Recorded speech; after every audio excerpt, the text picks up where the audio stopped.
Welcome back to the technical session.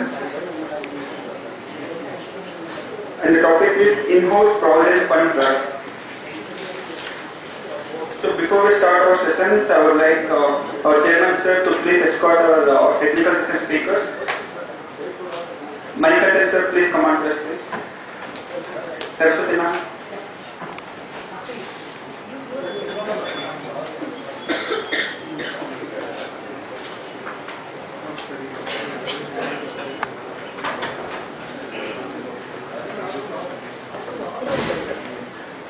Welcome, sir.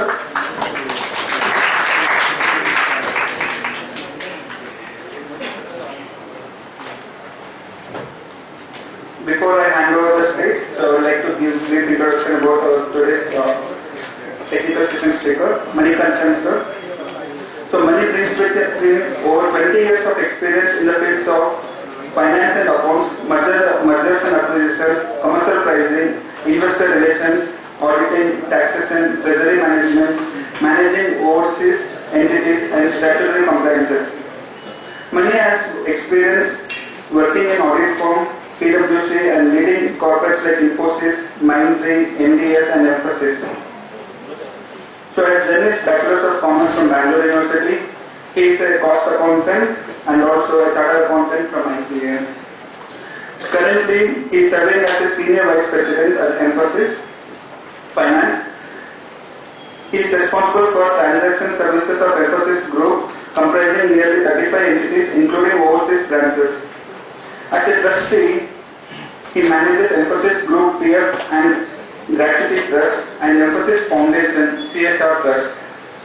In his earlier roles at Emphasis, he managed the group reporting, audits of group companies, transaction of finance, activities of acquired companies, heading FP&A function, pricing function and controllership function.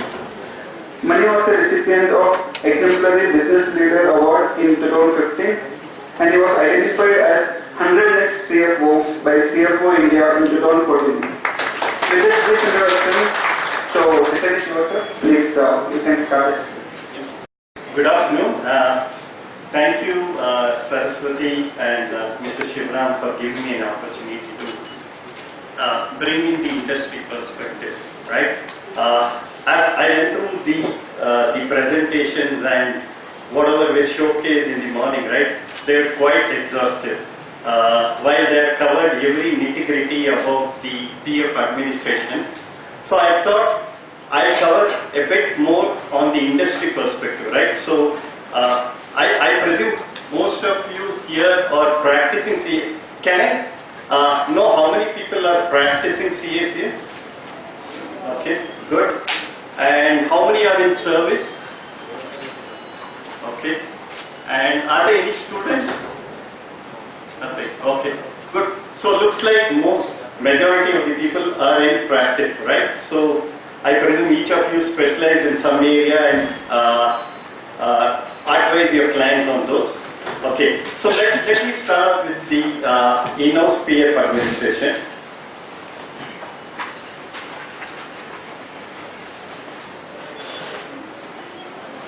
Yeah.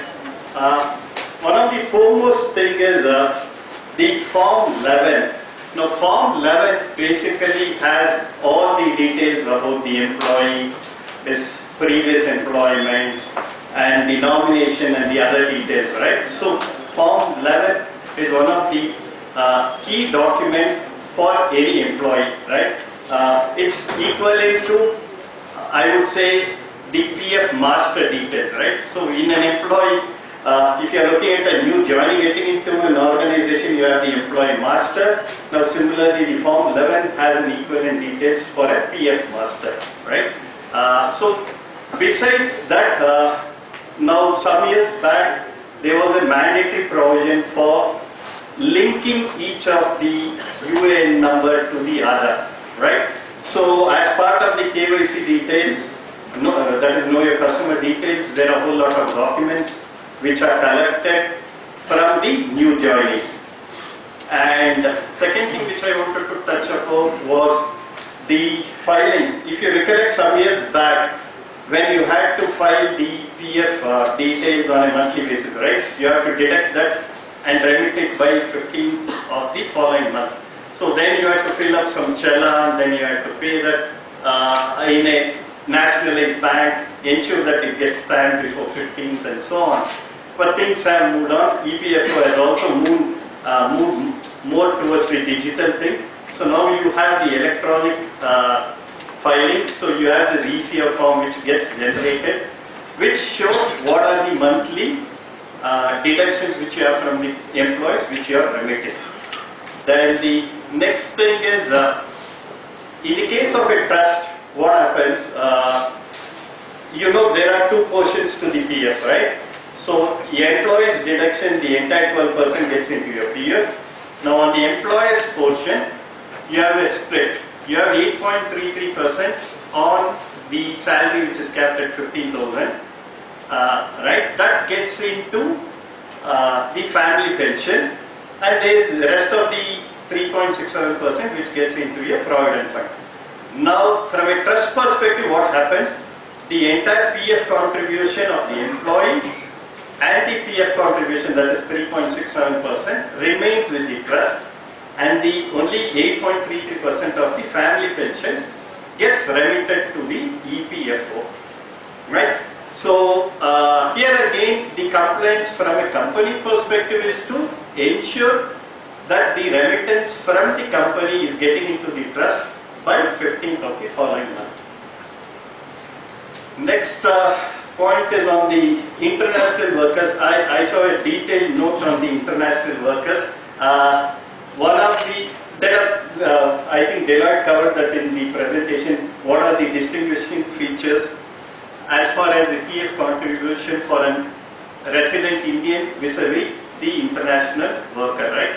In an international worker, you do not have the cap, right? The 15,000 cap which exists for all the residents, that doesn't apply in an international worker. So, yeah. Then the next thing is on the EDLI. EDLI, basically the EPFO org also has a mandatory coverage. So one of the, while salaried class need not worry about the insurance coverage, right? Because there are numerous forms of insurance coverage which the employer takes. One of them happens to be the EDLI. EDLI is a mandatory insurance coverage for all the members of the PF, right? So as per the EDLI, earlier the limit was, some years back it was 10,000, then it got enhanced to 3 lakh, and currently it's about 6 lakh rupees. Now, from a trust perspective, it has two options. Either it can contribute that EDLI portion to the EPFO and get an insurance coverage of 6 lakh rupees, or it has an option of taking an insurance cover itself. But the point is, the insurance coverage should be more beneficial than what EPFO is giving, right? So most of the trusts which are functioning, right, they make sure that they have a slightly higher coverage so that the employees are more beneficial. Then you have the whole lot of other filings, which again, nowadays all the filings to the EPFO is all digital. There are very few cases where you end up filing a physical form, right? So then you have the, from a trust perspective, you have the receipts. Receipts comprises of, one is your deductions, whatever you have for the employees in the month. There would be transfer-ins. Transfer-ins are those employees who would be transferring the funds from their previous employment into the current trust, right? That is part of the transfer-in. Then similarly, the other receipts would be the interest earned on whatever investments you are making, right? Or you could have place your money in your deposit, and whatever earnings you have, those would all be part of your receipts. Now on the payment side, one is you could have the settlements of some of the employees, right? The employees who move out of a particular company, after that 60 days waiting period, they can encash that money, or they can opt for a transfer. So either case, there is a movement of the funds from the current trust. Now, The next one on TDS. Now, TDS provision applies only in those cases where an employee has not completed 5 continuous years of service.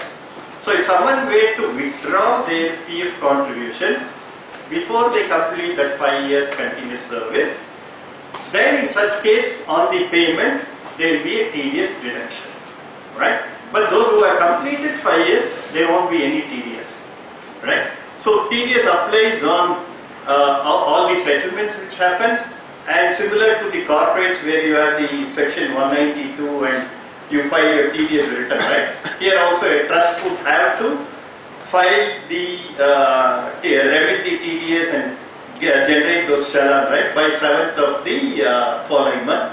And similarly, the quarterly TDS return, which applies to the corporates or any other organization, again applies here. You have to complete that quarterly TDS return for the quarter ending June by 31st of July and so on.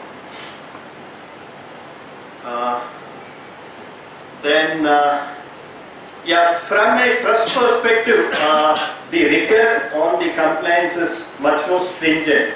The reason being, trusts are always subject to audit. Firstly, you need to have a mandatory audit of your trust. But besides that, the PF department on a random basis, they pick up some of the clients and they do get into an audit. So it's prudent on the trust part to be much more disciplined as far as the compliances are concerned. Then the Form 16, again like any other salary class, right, it gets issued after the financial year is closed. Generally it gets issued by 31st of May of the following year. And nowadays there is, from a trust perspective, there is no need for a Form 16 unlike your salary class. In this case, the employees are more interested in seeing the 26 days credit, right? There is no more relevance for a Form 16 as long as you are able to see the tax deduction and credit in your account under Form 26 days. Then coming to the statutory audit, there is a mandatory rotation policy as far as statutory auditors are concerned. Unlike corporates where you have an auditor doing the audit for 5 years and then after which you have the rotation, right? In the case of a trust, it's mandatory for you to change the statutory auditors every year. So from a trust administrative perspective, what we do is we ensure we have at least a panel of 3 auditors, right?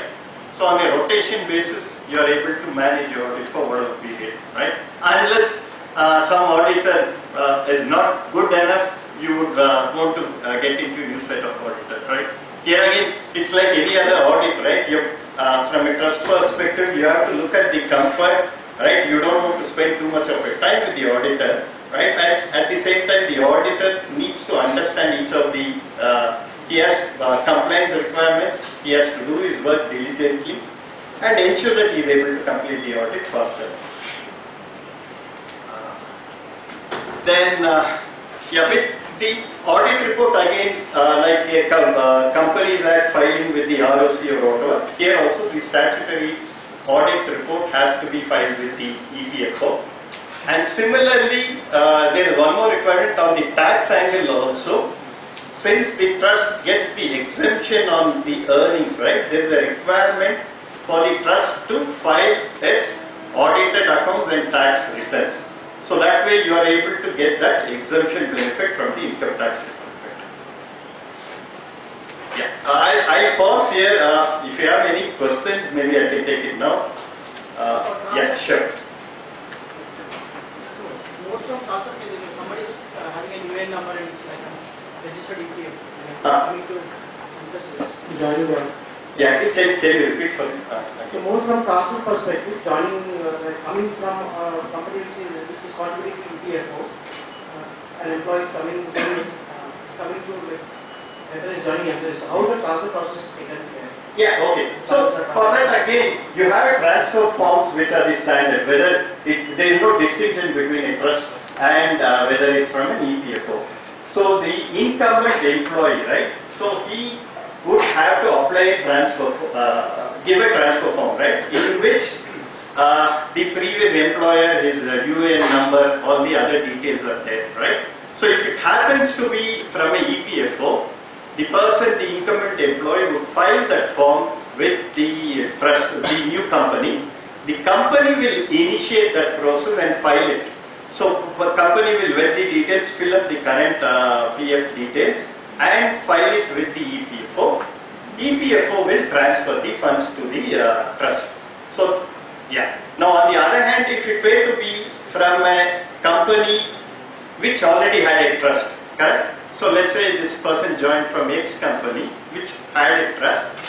He joined a new company. So the new company, when it initiates the transfer process, the trust of the old company would transfer that directly to the current trust.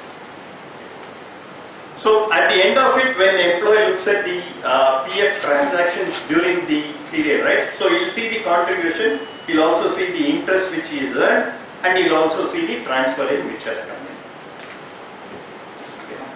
Just basic knowledge I want to know. Like why company create trust? Many of there are a lot of administrative issues and many laws to be brought by the company. What's the benefit of creating? Yeah, very good question. Okay, so if you look at the administrative charges, right? So when you are paying your PF contribution, there are 3 charges. I think account 122 and 21 or whatever. Okay. So basically what happens as a trust, you end up paying currently it's 0.5, then the other one. So inspection charges are 0.1. Okay. So the difference. So the 0.5% administration charges which you have to pay as part of your contribution, and then there is your EDLI charges or the inspection charges. Now in the case of a trust, what happens? You don't have to pay this 0.5%. Earlier it was 1.1, then it became 0.85, right? So from a company perspective, if your salary wages are so significant, right? Month on month you are contributing 0.5% of it towards the PF administration charges. That can be avoided, point number 1. And second, if your trust is able to administer the investment better, right, and able to generate all those investments and return better than the EPFO, you can distribute the surplus to the employees, right? Say for example, the PF trust last year paid 8.55%, and this year they have announced 8.65. It has to be approved by the finance ministry. Till then, it will stick on to 8.55. Let's say 8.65%.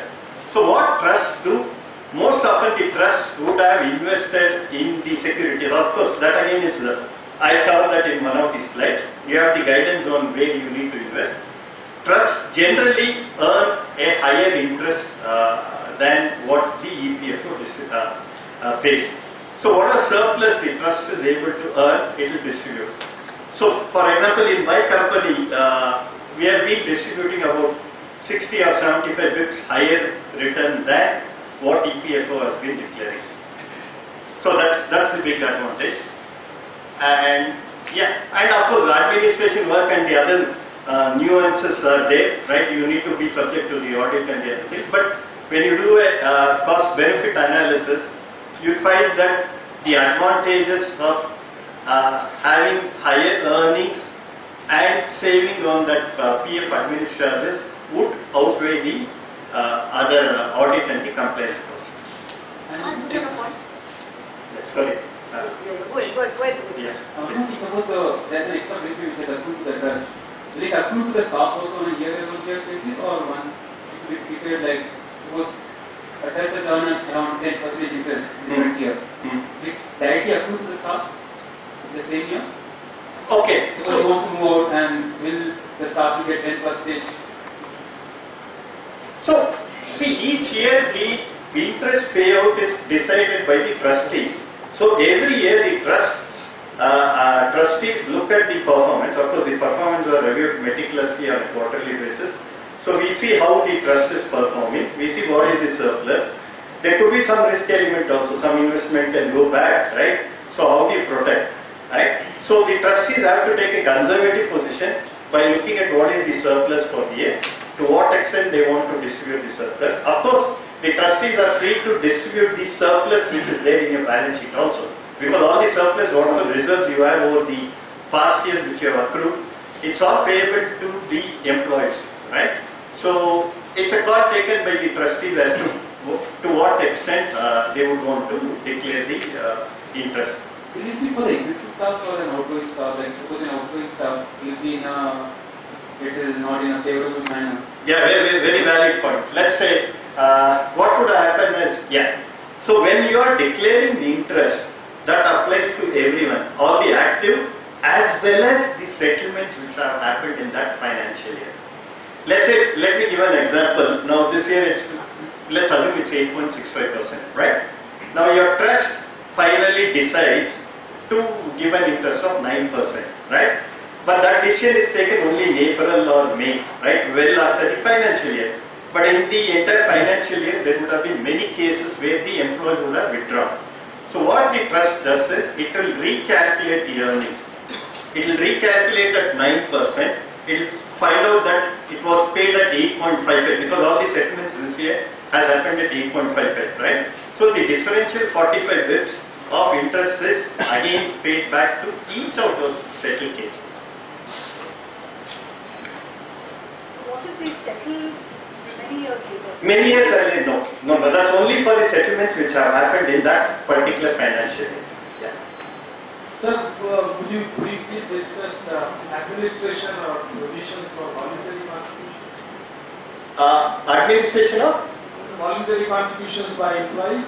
Yeah, absolutely. Okay. So what happens is voluntary provident fund options are there even in the EPFO also, right? So there are some employees who would like to contribute because earning tax-free return of 8.55 or 8.65% is good. When you gross it up and someone who's at a higher tax level, right, it works out well over 12%, right? So there are a good number of people who opt for the voluntary provident fund, which is a contribution in excess of that 12%. What is the limit that is fixed? The limit is maximum a person can go up to 100% of his basic. So currently, in any case, they are contributing 12%. So the differential 88% is the maximum. 88% of basic is the maximum a person can contribute towards VPF. So in the employee's statement, when a person looks into that, right, they'll have a contribution probably in 3 columns.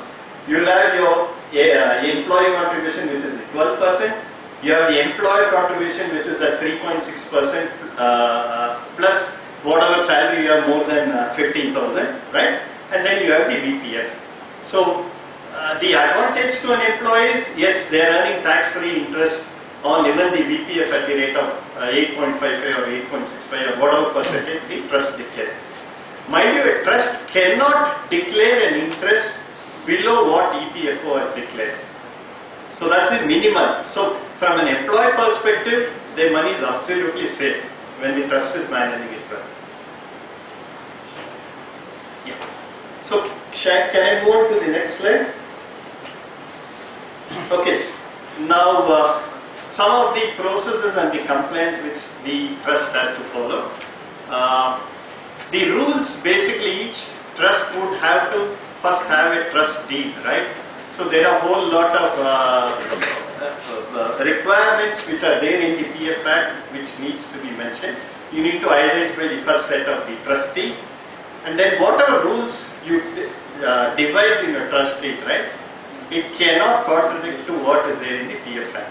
So you have to basically follow what is stipulated by the PF Act 1956, right? Then the for a trust to get the tax exemption, right?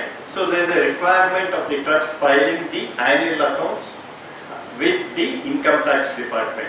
If you fail to file the annual accounts on a regular basis, the income tax can withdraw the exemption benefit. In which case, whatever you are earning more than what EPFO is declaring, right, that becomes taxable. I'll come to that a bit later. Then there is an onus on the trust to ensure that whatever settlements which have come in, right, somebody wants to encash or he wants to transfer it out to the new his new company, right, those have to be mandatorily settled within 20 days. So that is very meticulously tracked and ensured those settlements happen timely.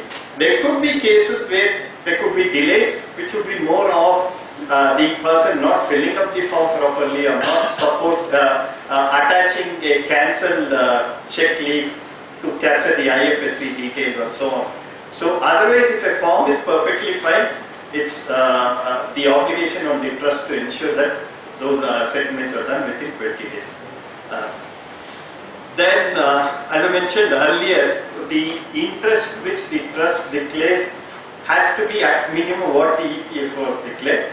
But quite often what I have seen across the industry, right, most of the trusts generally which have been there for many years, right, which would have gone through the high interest regime, low interest regime and so on, right.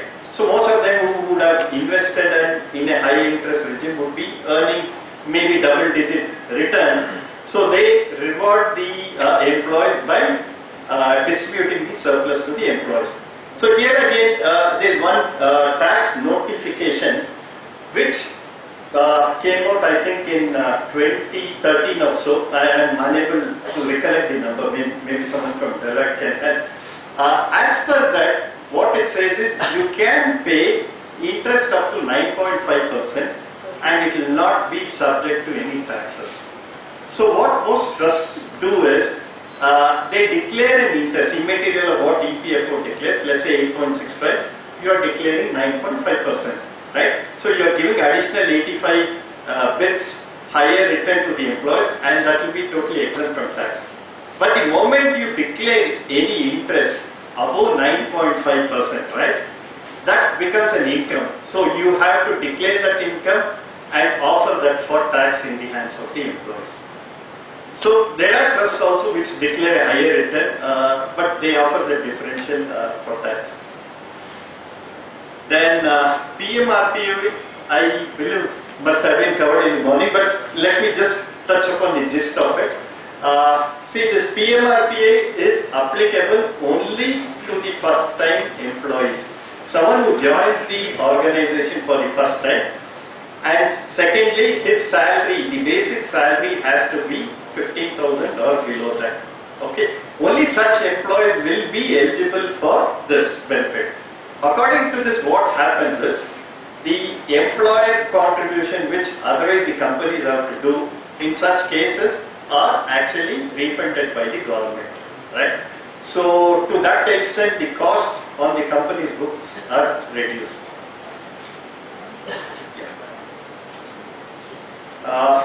Any question on this, or can I move on to the next slide? Suppose the trust loses its exemption. Yeah. What happens to the corpus? So when the trust loses the exemption, right, from an interest payment perspective, that 8.6, whatever EPFO is declared is perfectly fine. From a trust, whatever earnings it has, right, so some of those earnings can come under the tax net. Because you are currently getting an exemption on that, right? So when you offer the earnings or to tax, then trust would struggle, right? I'm not talking about income tax part. Income tax part is fine. I'm talking about from the PF point of view. From PF point of view. Some violation took place, something happened. Yeah, yeah. And the EPF says that you are no longer an exempted trust. So does it mean that entire employee contribution shifts to the EPF directly? Yes. Okay. So that what happens is generally based on the inspection, right? If there are deviations or whatever, let's send an order, right? So first step, the trust, what trust would do, it will remediate those, right? So there could be some understanding gap or documentation gap or whatever, right? So the trust would set right. And it has to give the evidence that all those whatever observations are there are remediated. If that is taken care, then the trust will not ask, withdraw the exemption, right? Only if you fail, you have served a demand notice and you haven't ensured those compliances, that's when you'll be served the notice for cancellation of the exemption. In which case, you have to identify the balances at each of the individual employee level, of course into the three buckets, that is the employer contribution, the interest, and if you have VPF also, you have to reconcile that. So whatever liability and the corresponding assets you would have to transfer. In case there is a deficit, the company would have to make good the deficit if the exemption is withdrawn.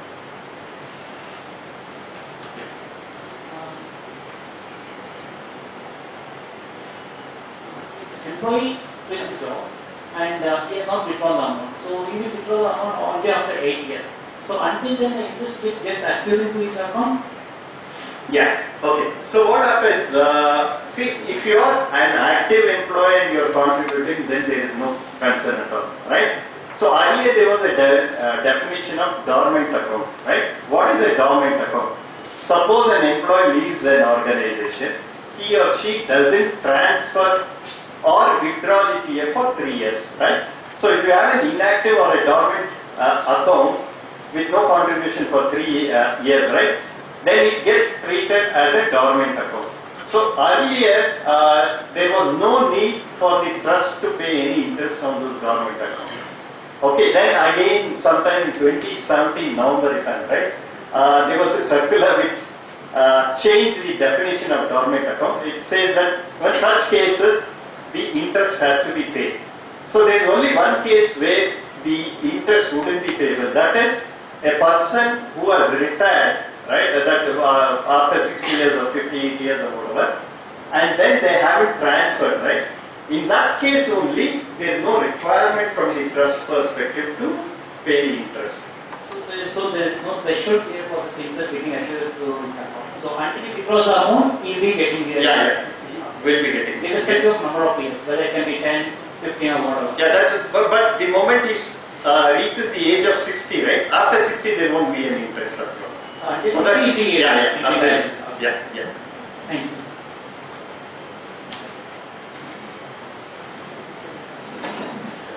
Yeah, some of the challenges and the learnings, right? Now, while we are able to clear and settle all those PF cases, as we say, we have a TAT of 20 days and we make sure that all those are settled, right? Now, similarly, the other part of your pension, which is with the EPFO organization, right? They have to settle. You file the forms and even after 30 days, sometimes it takes a few months as well, right? You might not get your pension at all. So there's lots of follow-up. The employees keep following up with the trust saying that I haven't got this money. But from a trust perspective, it has to file the details and then it's not in its control on the settlement, right? It has to come from the EPFO, right? So we find that on the pension settlement, there are lots of delays. And I'm sure some of you would have, maybe things could have improved. Earlier, some years back, if you had to withdraw your PF from EPFO, right? It used to take some months, right? Now maybe they are doing it in less than a month's time, right?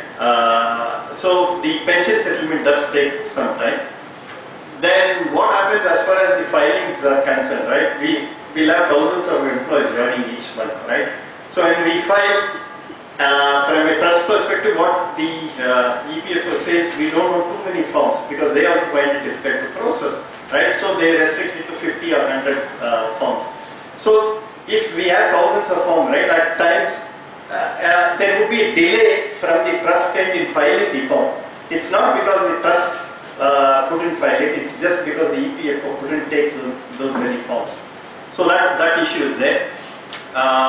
Then on the claim settlement, the other things, there are many cases where the settlement gets rejected for whatever reason, right? The EPFO would be very meticulous, make sure that every detail has been given. If something is missed out or whatever, they always have the right to reject it. Then now it's mandatory for Aadhaar UN linking, right? Now what happens, there are many new employees who join the organization. While we try to match the Aadhaar, there could be some genuine employees who might not have an Aadhaar at all, right? So in such cases, under whatever contribution we have from the employees, we have difficulty from a trust to remit that into EPFO, because only if I am able to match the UN with the Aadhaar number, the trust would be able to remit that to the EPFO. So typically you look at it in a month, if you have thousands of employees, there will be at least 50 or 100 cases where this UN and Aadhaar will not match, right? So earlier the position, at least what position we had taken was, we said we'll constantly follow up to ensure that the matching happens. It could happen in 15 days or 30 days or the following month. At that point of time, we remit, say for example, let's say in the month of April, an employee joined, you have a PF deduction, which ideally we should have remitted in May. Now, since this person's UAN and Aadhaar is not matched, we wouldn't be able to remit that in May. And subsequently, let's say in the month of May, the Aadhaar linking is done. So when the May contribution gets remitted in June, we'll remit for both April and May month in the month of June. But then recently we had a letter from the EPFO. They said that wherever you don't have the details, you don't have to wait for that linking to happen. Rather, you remit the contribution on a monthly basis. So about a few months back, we changed that practice. So when immaterial of those linking cases, I'll have some 50 or 60 numbers where I don't have the matching, but we'll still give the with the UN number and remit it to the PF. And subsequently, when that validation is done, we'll communicate it to the EPF office. So this is remittance electronically done, or is it a manual remittance? Yeah, it's all. When Yeah. the CD doesn't happen, in the UA and other CD, we asked this question actually of Mr. Mostly in the morning today, and he said manual remittances are not allowed because there's a lot of administration. Correct. We have to go Correct. in the system.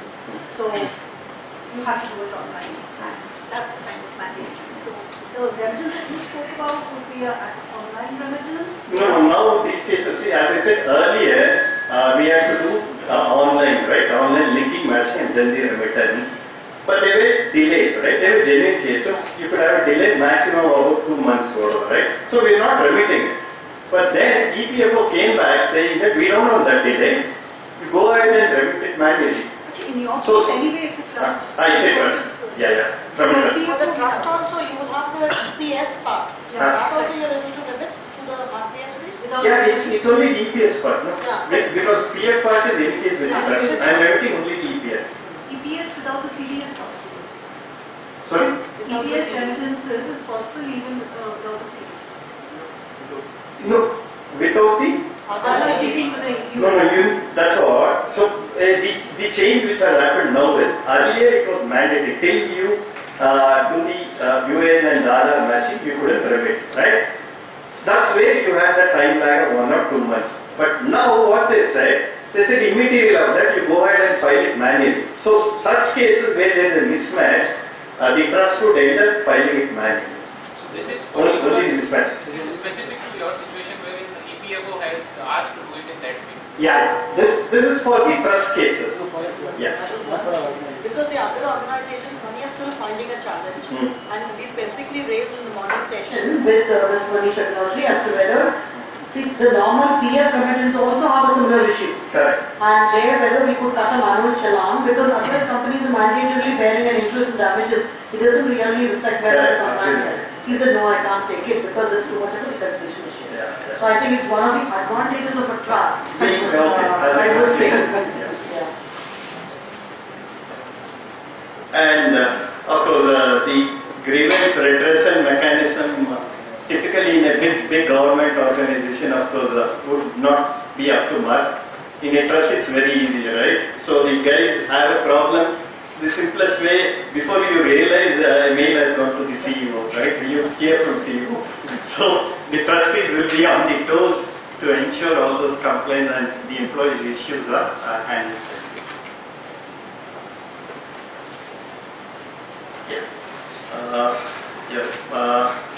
On the investments, right? So it's very important for the trustees to get the right set of investment. So let me give you guidelines as to what kind of investments are there, right? Currently there are only three categories. One is you have the government securities. Earlier the same was split as central government securities and state government securities. Now both these have been merged and you have a category called the government securities where you have to invest between 45 to 55% of your corpus. Then the second category is the debt instruments, right? Corporate bonds or the other thing. Now there also there was a split between the government security, the government organizations or whatever, and then the private sector organizations. But that again got clubbed. So here you need to do a contribution between 35 to 50% over. And then the third category, you have equity. So equity, mutual funds, or those kind of a security, you have to invest a minimum of 5% and a maximum of 10%. So what trusts do is, of course, you know, equity has a big volatility, right? So the trusts which are more conservative would want to ensure that only the minimum, that 5% investment is done in the equity mutual funds or the equity securities, and the differential 90 or 95% would be in the government securities, which will be either AAA or your government securities or sovereign. And when the bonds, what are the corporates invest, right, the trust invest, they have their philosophy. Actually, we have a philosophy which says that we'll invest only in the AAA bonds, right? We want to make sure that the securities are highly secure, right? So the trust would have to invest and maintain this minimum, whatever the criteria which has been stipulated in each of those buckets. That applies to the yearly contribution. It's not on your corpus, right? Your corpus could be something, but on an annual contribution, let's say you're contributing 50 crores in a particular year, you need to follow these three investment category and invest. Now, if a trust, for whatever reason, right, if you are unable to generate the return matching to the EFO, the trust would still be obliged to pay what interest rate has been declared by EPFO. So in such cases, whatever deficit the trust has would have to be made good by the company. So company, yeah, this is one of the big risks, right, on the company. If your investments don't do well or whatever, company will have the additional headache of funding the shortfall. So that makes it a different benefit scheme. Sorry? That makes it a different benefit scheme. Instead of a different contribution scheme, it makes it a different benefit scheme. Correct. From a company perspective, yes, it becomes. Yeah, correct. So while generally in your financial statement, right, if you have a PF is a defined contribution, right? But in the case of a trust, if you are obliged to pay that minimum interest, it becomes a defined benefit. Yes. Can you invest in own securities? What securities? Own company. Can a trust invest in the securities of its own company? Yeah, good question. See, there is no restriction on that equity investment of 5%. But I don't know, maybe there could be some risk, yeah, because nobody would like to buy company's own shares, right, for whatever, because there are so many disclosure requirements. So at least from our perspective, we are very clear, we wouldn't want to buy a company's shares, right, in that case. Sometimes they use as a cushion also, because the price goes down, so they buy from the trust. Yeah, maybe some of the companies would do, but our trustees are very clear that the compliance and the other matters are paramount, right? So we don't want to get into anything which could tarnish the image, right? So at least I am not sure of any other, at least with the industry connect I don't think any of them have invested in the company's own shares. They don't do that. Yeah, then as far as the trust review is concerned, there is a quarterly review mechanism. So as trustees, we review the balance sheet, we look at the income expenditure statement, we look at the compliance tracker, we look at what are the claims position, how many claims have come, how many have been settled, have they all been settled within 50 days, something is not settled, why it's pending. And similarly, we also review the various investments which have been made, right? So what is the earnings till reported period? We also do a forecast for the remainder of the year, find out what will be the earnings, just to make sure that are you able to generate something more than what the EPFO has declared? Because if you have a deficit, right, first flowback mechanism is whatever previous surplus you have, you can use that to fund the deficit in a particular financial year. But if you don't have reserves and surplus, in that case, the company would have to fund the deficit, right? So as trustees, because we are also the employees of the organization, right? So we make sure that we are able to generate that interest so that the company doesn't take any additional P&L charge. So those complaints, all those metrics are reviewed thoroughly. And then at the end of the financial year, we look at what is the surplus after paying that mandated interest as per the EPFO. Trust will take a call and distribute the surplus. And generally, we see that we try to pay up to 9.5% so that you are not offering that incremental interest to income, right? So that's what we do. And then coming back to the liability, right? Trustees are liable jointly or severally, that as in the case of any company or the other forms of organization, right? So, yeah, they have to be play their role diligently as far as the affairs are concerned, right? That's it. That's all I have. The last bit. Yeah. I'll give you a ray of hope, Mani. There is one circular which has been issued by the EPFO, which says where the trustee's personal liability is mentioned in the scheme, it actually means the company. But then there is a cash out kind of a provision which says if there is no penalty mentioned anywhere in the act, then there is this penalty which can even be presented. So while there is a ray of hope in terms of being a trustee, I thought I'll end the conversation with a positive note. Who was there as a trustee, right? They're all the employees of the organization. They are taking the additional responsibility of managing a trust, right? And unless they goof up in their personal capacity, right? All the other scenarios, it's the company which has to take, right? So before getting into the questions, and I know this is a very interesting session, I had one or two points. One was on the EDLI coverage versus the insurance. I just wanted to share something which one of my clients faced. So they got into the insurance coverage. But what happened was over a period of time, I think they switched their service providers or something. So the PPF called them for an inspection. For one of the years, they didn't have their insurance policy with them. Very good, about 7 or 8 year old policy. And the DPFO really turned the heat on them, saying that now you're responsible for damages, you will have to make. And this company was really struggling to see how they could make it. Ultimately, they had a tentative conversation. They said the year before I have, the year after I have. So obviously, it is just a miss. But that is a caution message. Similarly, the copies of the trust exemption.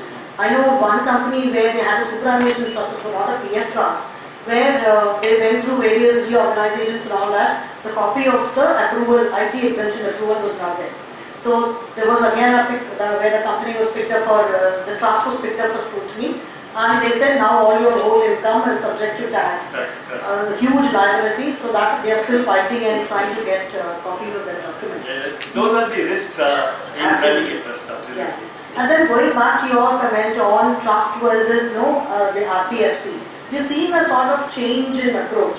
And I think for trusts like yours, which have got a huge corpus, fingers crossed, I think things are a little more better. But we are seeing some trust companies where the corpus size is smaller, where we started the trust with an idea that at that point in time, the cost was 1.1% and they had to pay a 0.18 only as inspection. But today with the EPFO administration sort of becoming much more streamlined, employee experience becoming better, the cost really dipping down from 1.1 to 0.5, and given the personal trustee risk and all that, we are seeing companies sort of re-evaluating. Absolutely. Yeah, when we did the cost benefit analysis precisely, we took that 1.1%, right? Now I know it's come down.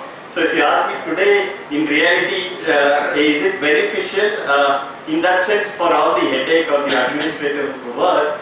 I would say no. But the biggest advantage, right? Two advantages is one, your investments are doing better, right? So you are sharing that with your employees. That is one. And second, if you are looking at the employee service angle, right? Employee is able to see his balance. We have a portal, right? on a real-time basis, he or she is able to see the balance. Very easy. And similarly, you are looking at somebody wants to withdraw PF, right? So for either construction or their kids' higher education, or let's say their kids' marriage or whatever, there are about dozen areas where you can withdraw the money, right? Now, if you were to withdraw that from an EPFO, you apply, and I don't know how many days it takes, right? Why we have a TAT of 7 days? There are cases where we settle within a day. Now, look at it from an employee's perspective, right? Even going and withdrawing the money from a bank takes a day, right? So the trust is able to settle the amounts to the employees so quickly. So employees are really happy because they are able to see the real-time balances, they are able to see higher interest, which is again tax-free, and from a servicing perspective, it will be spot on. So those are the advantages which, yeah, at the end of it, when you look at all these advantages, right, probably it will outweigh the administrative headaches, whatever you will otherwise I undergo. guess it is case to case because you've been able to digitalize it to that extent. There are many other trusts who have not been able to do that. So there is a pushback from the employees because EPFO is providing those kind of online services. Yeah, absolutely. See, EPFO has moved a long way on the digital thing, right? So earlier I remember everything was a physical form, right? So a new employee comes in, there are so many PF, the gratuity, then your employment master requirement, your PAN, so many other documents, right? So and similarly when you file the new employee details, right, there's a big chunk of papers which have to be filed with the EPFO. I don't know how they were maintaining such volumes, right? Thankfully they went the digital way. Now over a period of time you look at many aspects. First they said you are also able to see the PF balances. I wouldn't say real time, at least with a month's lag or whatever, right? So almost real time basis you are able to see the balance, right? And then most of the filings whatever now are all digital, right? So an employee can, whoever wants to withdraw, they can do that conveniently sitting at the office, seek the guidance or whatever. They don't have to physically go and No, I think submit the it. turnaround So- time is 10 days for advances. 10 days for advances is what we are saying. Okay. I think one more thing I just want to So, touch upon. the other point which you said, maybe for a small trust or some trust which has a small corpus, if it's not viable, they have an option of surrendering, going back to the EPFO. They can easily, whatever the funds and the investment they have, they can hand it over to the EPFO. It can be a little challenging process because there are certain guidelines for that as well. And the EPFO will take over the central government securities at transfer of securities. State government securities, I think while the section provides for it, there is a question mark on practical aspect of whether they really take. But the other investments, we are saying you have to liquidate it and then pay in cash. And anything that needs to be settled in cash has to be done within 10 days. So, no, I think that's 30 days. That is 30 days. So they have companies have a challenge. I just wanted to go back on the international worker compliance, where there is, and this I think is different when there is an international worker issue for a company which has a trust, where they see that there is some retro contribution to be made or they have not really identified. What is to be noted is the amount that moves to the pension account, because that is higher, that would actually need to be physically moved from the trust to the EPFO. Yeah, correct. Because that is something which companies will have to keep in mind if they have a trust. I had one more question. This is more on a practical perspective. I know, 300, 1 second only. This is on settlements. So I know the EPFO monitors companies very closely on the investment as well. So when you have employee settlements as well as investments to be done in a very close timeline, how do you manage that? Okay, so now the investment, what happens, right? Every month we look at what is the contribution. One is the employee contribution, yeah. Then besides that, we also see how many forms are come for the settlement, right? So we have to do a cash flow, right? Okay. So I have to see what is the receipts. Receipts is in the form of the company contribution. Second, you will also have some of the interest which is due and would be credited. We look at that. And then we look at what are the outflow on account of the settlements. Only the net amount gets invested. Thank you. Yeah, because you have difficulty in redeeming a security earlier. Yeah, so you have to seek the EPFO approval. So it's best that to some extent you can be more conservative and park some amount in your bank account, but in the long run it becomes counterproductive because it's not earning anything. You are parking your funds idle there. And EPF also rates you on that. Yeah, and if you have parked too much of money in your bank also, they say why you are not investing. So investment compliance itself is one lengthy topic. Yeah. So what if we outsource that investment process to an organization like LIC or SBI pension fund or something like that? You don't have to worry about investment.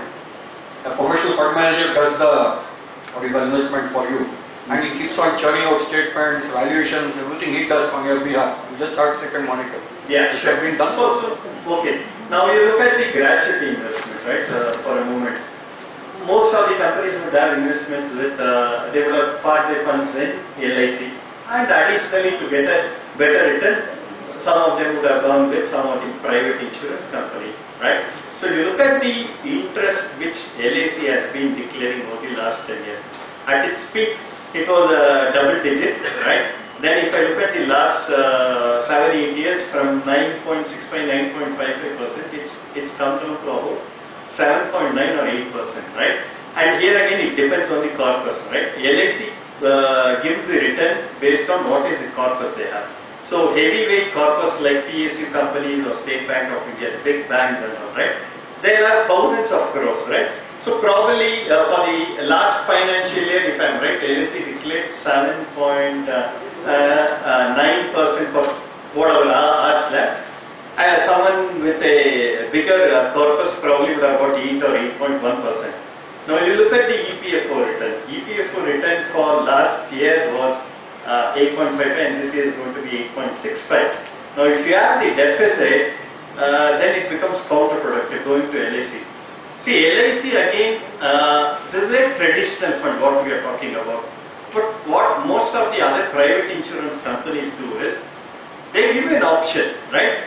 You have a risk appetite, they'll give you an equity exposure. So they'll give you some, they'll suggest, it's all ULIP investment, right? So depending on your risk appetite, you want a higher interest earning, you'll have a higher investment going into the equity portion, right? So there are many companies which do get into that ULIP funds from a gratuity perspective to increase the return. But otherwise, if you are looking at plain vanilla fund with LIC, it will fall short of the PF interest, so it doesn't make sense. Sir, I have a practical issue to discuss with you. One employee was working with an organization where trust was existing. Okay? He got transferred to another company where trust is not existing. Okay. That 2 years he has worked where trust was existing. Okay. That PF account has not been transferred till date. That time other screening also was not there. So whether it can happen now? Yeah, definitely it has to happen. So now you need to figure out where the issue is, right? As the filing UAN is existing. UAN is existing. Is there, right? Yeah. So from the previous company which had a trust, it has to transfer the balance to the EPFO, right? So it's very easy. Now if it's a trust, which generally trusts are better managed, right?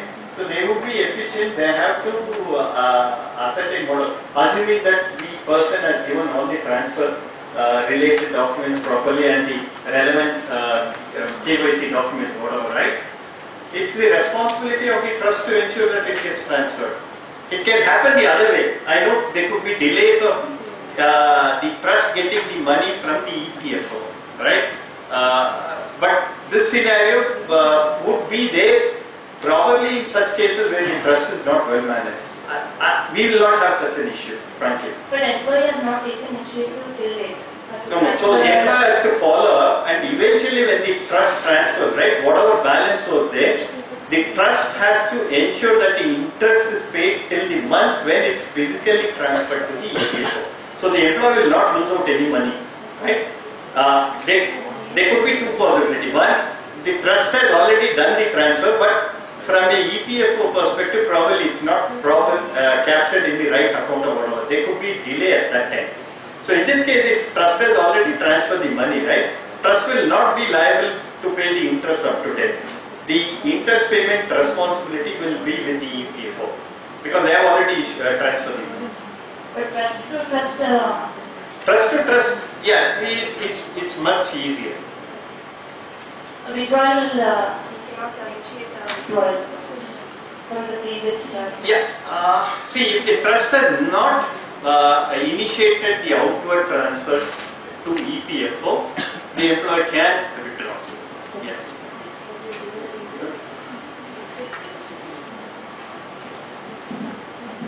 Okay. Thank you.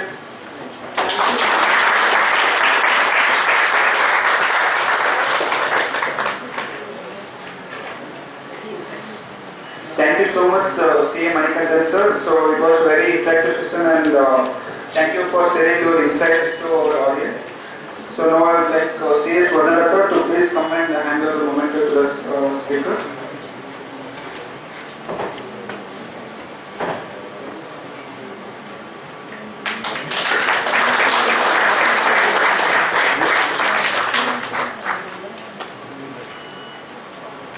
Thank you so much once again, sir. So now we'll break for tea and we'll continue the session by sharp 3:30. So please come back as soon as possible so that we can continue and end the session very quickly.